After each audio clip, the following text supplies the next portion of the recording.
من در حد مثلا 2 دقیقه اگر بخوام توضیح بدم، ما آمدیم توضیح دادیم که مدل هوش مصنوعی چی هستش و گفتیم که این مدل‌های هوش مصنوعی مدل‌های در واقع احتمالاتی ریاضیات هستن، یعنی تلفیقی هستن از علوم آماری و بیشتر جبر خطی. و من به نظر خودم حالا اگر بخوام هوش مصنوعی رو، مدل در واقع هوش مصنوعی رو تعریف بکنم خدمت شما، یعنی از من بپرسن هوش مصنوعی چی هست، من میگم این یک شعبده بازی و جادوی در واقع علوم ریاضیات هستش توی شبیه سازی در واقع ذهن انسان. این در یک جمله اون چیزی هستش که البته این نظر خودم هست که به این شکل میشه تعریف کرد. ما در قبل هم شاهد شعبده بازی های علوم بودیم، مثلا توی علم فیزیک با اتم که کوچکترین ذره هست یک شعبده بازی انجام میشه و انفجارها و بمب‌ها و تشعشعات بسیار بزرگ، یعنی یک ذره بسیار کوچک ولی اتفاق خیلی بزرگ.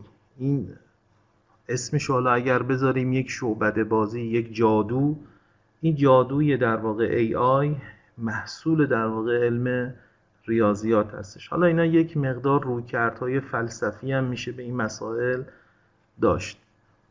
خب این بحث خود مدل هوش مصنوعی، گفتیم که برای اینکه بتونیم با مدل هوش مصنوعی در واقع ارتباط بتونیم برقرار بکنیم نیاز داریم به یک سری ابزارها که این ابزارها رو ما اولین بحثی که کردیم گفتیم ما بحث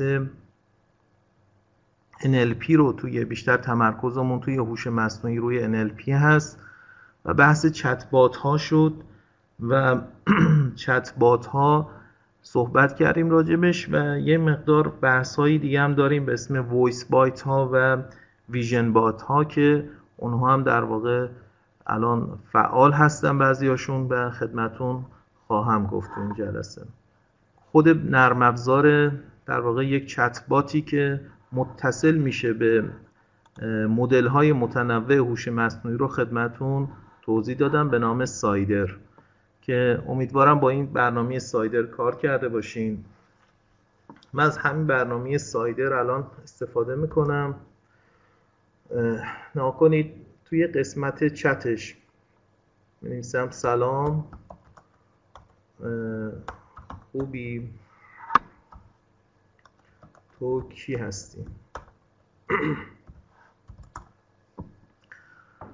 نکنید من مثل یک انسان دارم با این برخورد میکنم و سوالم رو میپرسم و متوجه شدین که این از مدل چت GPT 4o داره در واقع سوال جواب من رو برمیگردونه، جواب داره میده، میگه من یک هوش مصنوعی هستم که توسط OpenAI توسعه پیدا کردم. خب و میتونم حالا هدفم این هستش که به شما سوال جواب همه چیز کمک کنم.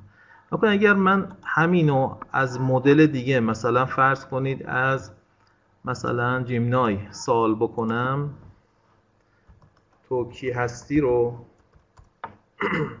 سوال بکنم، نکن یک جواب دیگه داره، میگه من یک مدل زبانی بزرگ هستم که توسط گوگل آموزش دادم. اینم اون شد اون بحثی که ما سوالاتی که داریم میتونیم از مدل‌های متنوع هوش مصنوعی بپرسیم. اگرم خواستیم از یک سوال رو به صورت همزمان چند تا مدل جواب بدن، مثلا همین تو کی هستی رو ذکر بات اینجا میتونم بیام بگم که مثلا فرض کنین کلاد هایکو مثلا و لامای در واقع فیسبوک، اینها بیان جواب رو من برگردونن. نکنین 2 تا جواب برمیگرده همزمان و این جواب ها علی القاعده قطعا متنوع هستش، چون یکی میاد میگه که من توسط آنتروپیک هستم، کلاد آنتروپیک هست، و یکی هم لام هم که مربوط به شرکت در واقع متا ای آی هستش که همون بحث فیسبوک هستش. خب پس این مشخص شد. نکنین من شروع میکنم یه چند تا سوال ازش بپرسم برای اینکه حالا دوستان یه مقدار آشنا بشن نکن با قسمت چت و این مقدار میخوام مقایسه بکنم. نکنید حالا من اگر بخوام سوال بپرسم، مثلا میگم در وصف، حالا این مقدار بعدا سوالا رو عوض میکنم، در وصف دانشگاه علوم و معارف قرآن کریم در که توضیح دارم میدم. این بحث همون پرامپتی هستش که داریم مینویسیم که در ایران و استانهای مختلف اون هست، یک شعر مثلا 2 بیتی بگو. ببین شروع میکنه، این شعر رو برای من گفتن: در ایران زمین گوهری تابناک و نور، دانش قرآن نشان از دانش و شور. این یه شعری هستش که خودش در واقع این شعر ممکنه هیچ وجود خارجی نه از قطعا وجود نداره، یعنی در واقع جنریت شده توسط این مدل هوش مصنوعی. من بهش گفتم 2 بیتی بگو، اگه بهش بگم 10 بیتی هم بگو، 10 بیت برای من شعر میگه. حتی میتونم بگم که مثلا شعر رو روانتر و زیباتر بگو. خب الان اینو دارم میخوام بهتون بگم که این مدل های هوش مصنوعی وقتی شما از چت بات ها سوال میکنید، خاصیت اصلیشون الان تو نسخه های جدید این هستش که این سوال شما در واقع تریس میشه، یعنی ردیابی میشه، از دست نمیره. وقتی من میگم این شعر رو روانتر بگو، متوجه هستش که اون شعر بالا رو دارم میگم. نکنید این میاد این شعر رو با یه گویش مثلا روانتری داره میگه. حالا من میتونم همینو بهش بگم که مثلا دارم میگم تو این شعر یک سبک مثلا کودکانه، یا بگم اینطوری بگم به یک سبک کودکانه بگو، همون شعر رو به یه سبک کودکانه برا من بگم. نکن قرآنی ها مدرسه ای قشنگ، این متوجه میشه کتاب قشنگ، درس قشنگ، اون لغاتی که داره استفاده میکنه به یک شکل بچگانه داره این رو معرفی میکنه. بعد یک سری بحثایی هم که بعضی از دوستان مثلا میپرسیدن، نکنید یک خاصیتی که AI داره، یعنی من الان دارم فکر میکنم، بحث تفکر خلاقانه و انتقادی هستش. یعنی شما بشینید ببینید که من چه سوالی میتونم از این هوش مصنوعی بپرسم و این هوش مصنوعی رو سعی کنید به چالش بکشید. مثلا فرض کنید همین حالا بالاترین اون مدل فعلا این جی پی تی بسیار مدل در واقع قوی هستش. من با جی پی تی حالا این مقدار سوال میپرسم، مثلا میگم که یک طنز قرآنی، اگر دوستان سوالم میتونن بپرسن من خوشحال میشم که از دوستانم اگر سوالی میتونن طرح بکنن من همونو بنویسم اینجا. مثلا یک طنز قرآنی به من بگو. خب یا بعضی دوستان بودن که این سوال همیشه تو ذهنشون هست، این جواب میده، حالا یک طنز قرآنی هستش.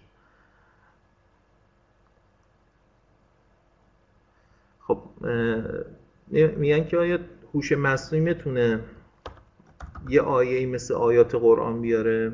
آیا میتونیم یک آیه مثل آیات قرآن مثلا بیاری؟ گفتم که خیلی افعالی هم که استفاده میکنید امری باشه بهتر هستش. خب این توضیحش چی هست؟ آیا میتونه واقعا یه آیه قرآن بیاره؟ بعضی موقع اصلا نوع سوال کردن ممکنه شما رو به یک سبک جدیدی بیاره. نکنید این الان متوجه نمیشه، داره این پا اون پا میکنه که فکر میکنه از سوال قبلی در واقع یک سوال در واقع من جدید دارم ازش میپرسم. پس اون پرامپتی که دارم مینویسم یک طورای پرامپت خوبی نیست و اون دستوری که برای این هوش مصنوعی مینویسم و این فکر میکنه که همون در واقع سوال قبلی هستش. خب مثلا نکنید نظر قرآن در خصوص هوش مصنوعی چیست؟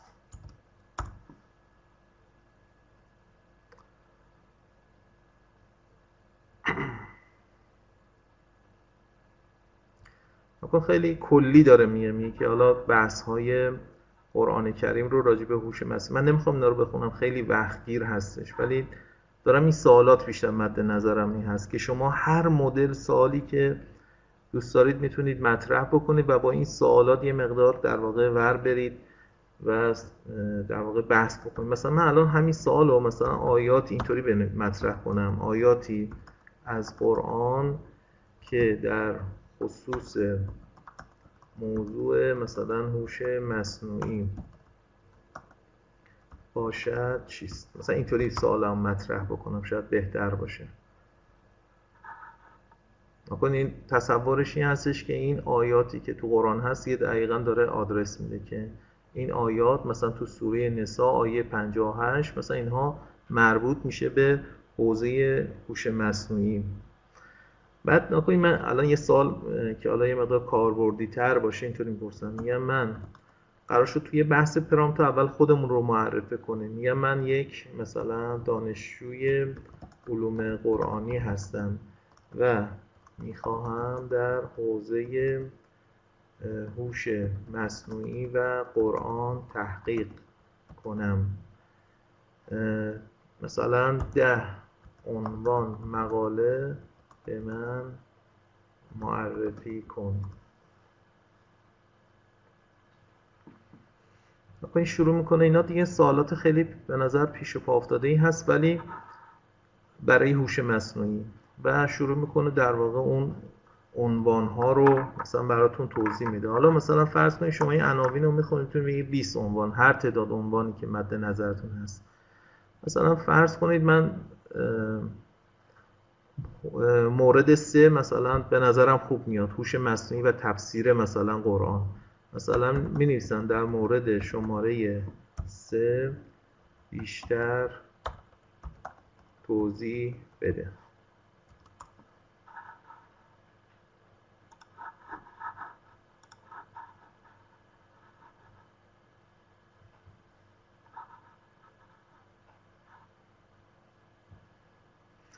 اینو داره بیشتر توضیح میده، این مباحث کلیدی در این مقاله چی هست. حتی نکنید من میتونم مثلا یک گام، الان این مورد رو گفتم توضیح بده، یک گام باز برم جلو، مثلا بگم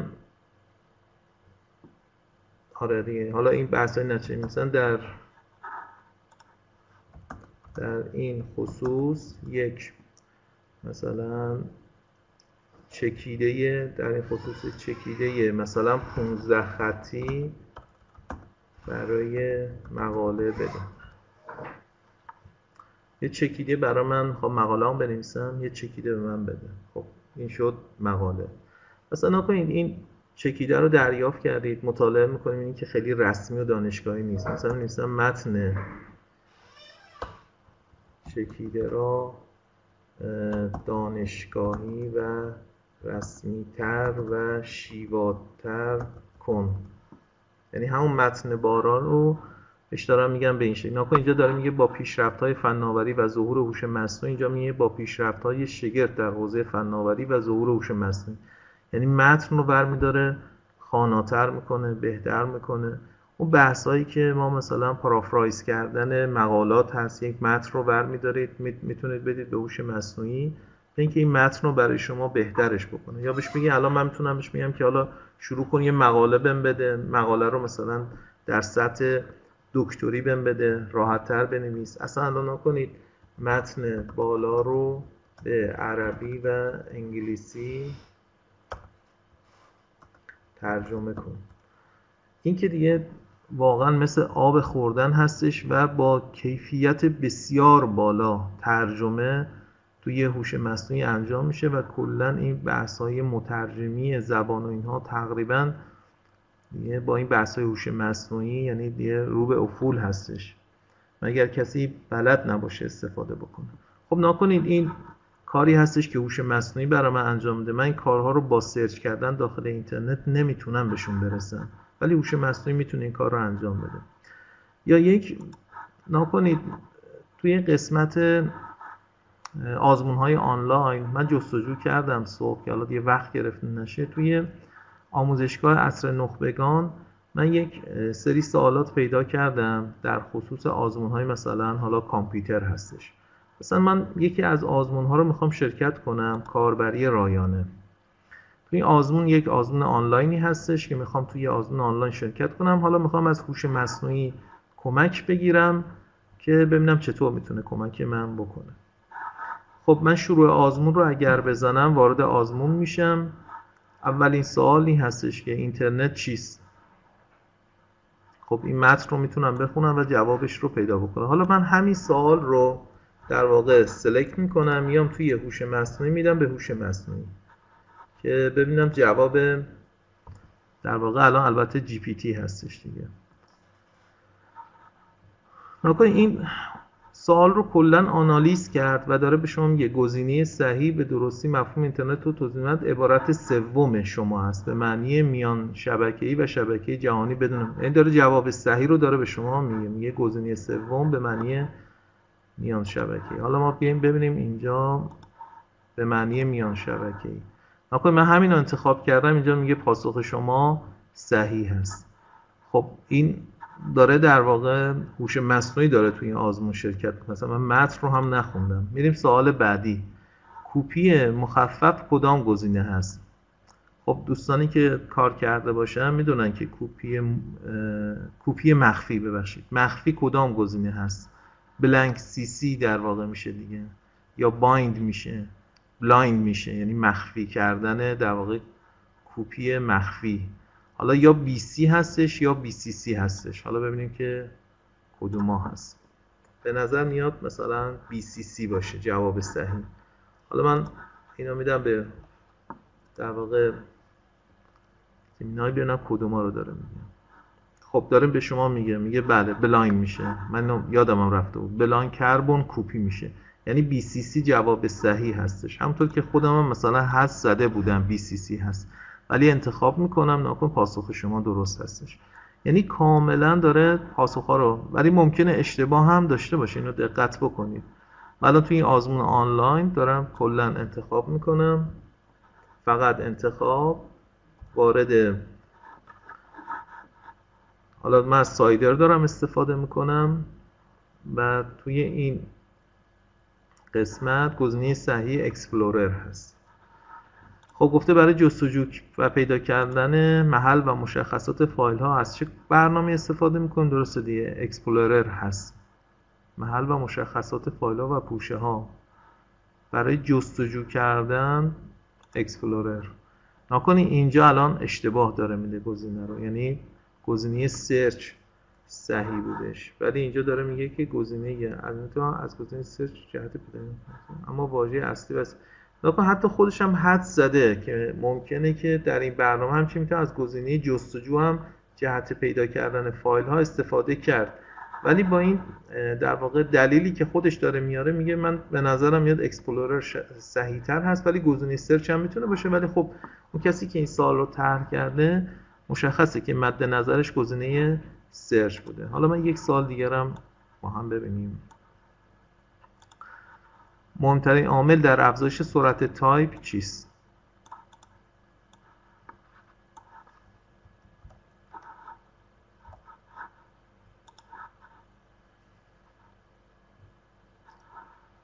گزینه صحیح برای شما آشنایی با روش تایپ سریع موسوم به تایپ دو دستی، یعنی همین گزینه میشه که این گزینه هم صحیح هستش. من هدفم این بود که ناکنی شما میتونید توی یک آزمون که این دیگه الان با سرچ و اینها به دست نمیاد، میتونید شرکت بکنید توی آزمون‌های آنلاین. فقط کافی هستش سوال رو بدین و در واقع جواب رو دریافت بکنید. و من حتی اینجا میتونم بگم که مثلا بگم فقط گزینه صحیح رو بهم بگو و توضیح نده. یعنی من خواهم بهش بگم که من اصلا به توضیحات تو نیازی ندارم، فقط گزینه صحیح رو بهم بده. خب من دوباره برمیگردم، مثلا فرض کنید سوال بعدی رو ببینیم با هم. کدام نوع از کاربرانیزی اجازه تغییر نام کاربری خود را ندارد؟ این مشخصه دیگه، کاربر مهمان. سوال ساده ای هست، ولی حالا نکنید من الان این سوال رو دیگه بهش گفتم اینجوری به من جواب برگردون. ببین چطور نکنید فقط جواب رو داره برمیگردن. چرا؟ چون بهش گفتم فقط، به من نمیخواد توضیح بدی، فقط جواب بده. گفت کاربر مهمان.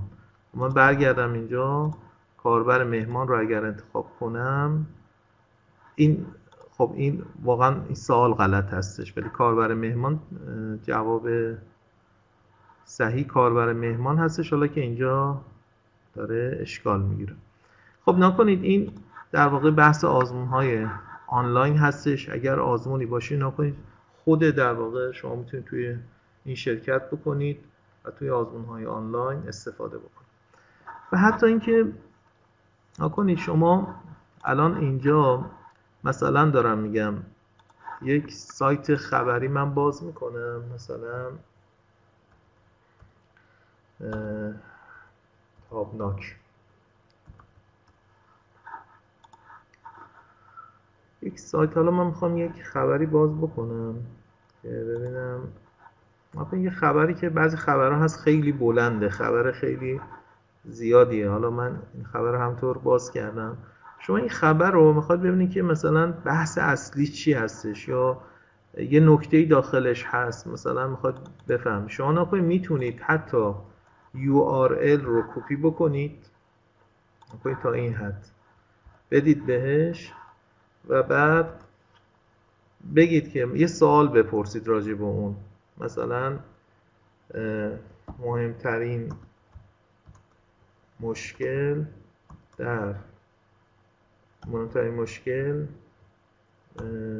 چی بوده است. مثلا حالا من چون خبر رو نخوندم دیگه، ولی میخوام اینو بهتون بگم که شما الان من این سوال رو لینک دارم بهش میدم. یعنی چی؟ یعنی من دارم میگم که شما برو از روی اینترنت خودت این خبر رو بخون، این لینک رو بخون، بعد بیا به من جواب بده. یعنی حتی فایل هم براش نمیخوام بفرستم، خودش میره اون خبر رو میخونه و میاد میگه که در لینک ارائه تهدیدی است که به صنعت مثلا دام و طیور وارد میشه. حالا شما فرض کنید یک مثلا توی روابط عمومی، حالا واقعا این الان به ذهنم رسید، روابط عمومی میتونه این لینک رو بذاره بگه که برای موضوع بالا مثلا یک خبر به من بده.